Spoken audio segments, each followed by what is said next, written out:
Bonjour et bienvenue à toutes et à tous, c'est Ozen de The Podcast, bienvenue dans l'analyse.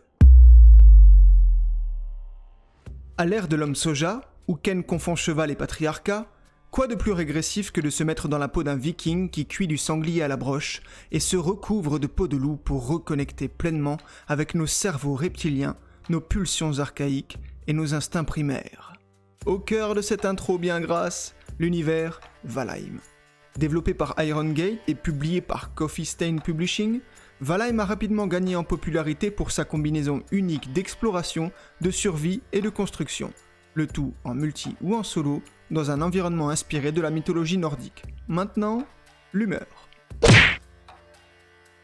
Fantasme survivaliste, et c'est déjà paradoxal, de l'homme nu devant tout bâtir de ses mains, à commencer par la petite maison dans la prairie, et ouais Charlie, chasser le cerf et partir à la cueillette avant de s'élancer en mer sur son radeau, Valheim vient réveiller l'âme de l'alpha qui sommeille en vous.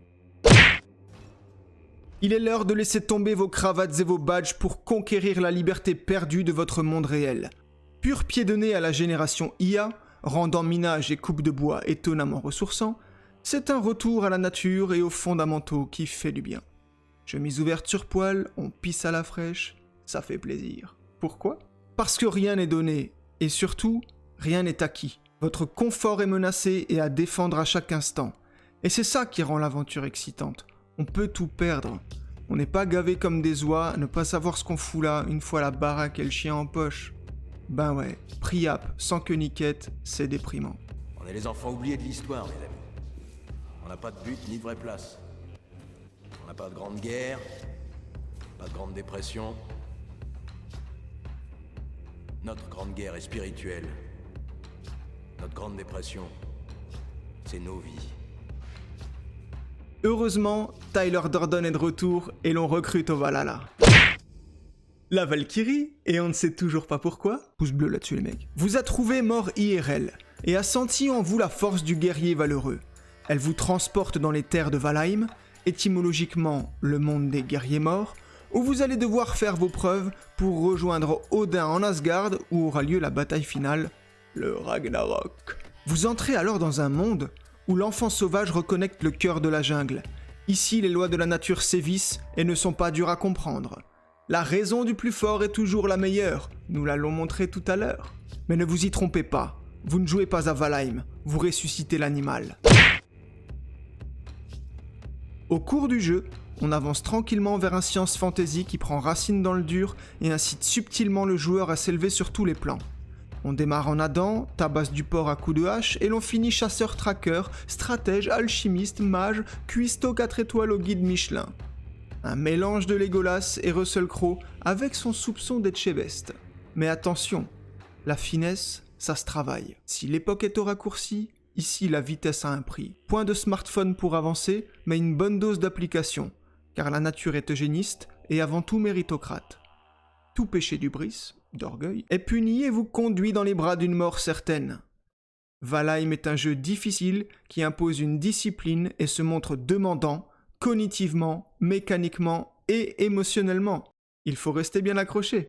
Mais c'est là l'intérêt du jeu, car à vaincre sans péril, on triomphe sans gloire. Valheim épouse son concept en proposant un univers dont la satisfaction ne se situe nulle part ailleurs qu'au bout de l'effort, de la patience et de la frustration. C'est en ce sens qu'il s'inscrit dans une certaine pédagogie. On ne peut pas finir le jeu en jouant comme un bourrin viandard qui fonce dans le tas sans réfléchir. Et le faire serait littéralement passer à côté de sa richesse. Il faut ici confectionner un lieu de vie pensé où le build et le terraforming auront leur importance dans la survie, avoir une alimentation équilibrée, manger des légumes, vous reposer, bien préparer vos explorations et vos combats de boss en amont, mais je ne m'étends pas là-dessus, Maître Light a déjà tout prévu. En définitive, la recette Valheim atteste d'une véritable réflexion de la part de ses créateurs et d'un sens du détail qui fait honneur à ses joueurs. On n'est pas pris pour un con. Et bon Dieu, ça fait du bien. On sent le système implicite de récompense qui valorise l'intelligence, la curiosité, la patience. Autant de vertus qui tendent à rendre hommage aux Vikings et à nous permettre de les voir comme autre chose que des bourrins. Et c'est là la vraie force du jeu. On n'en fait pas quelque chose de régressif ou un simple défouloir pulsionnel cathartique. Le joueur est respecté et appréhendé dans son entièreté. Les barbus fans de JDR seront séduits par l'opus et laisseront place à des moments de poésie contemplative dans un univers n'agressant rien de leur virilité. Pour nous, c'est un grand oui.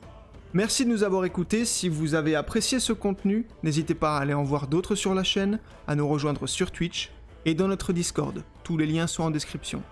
C'était Ozen, une très belle journée à vous.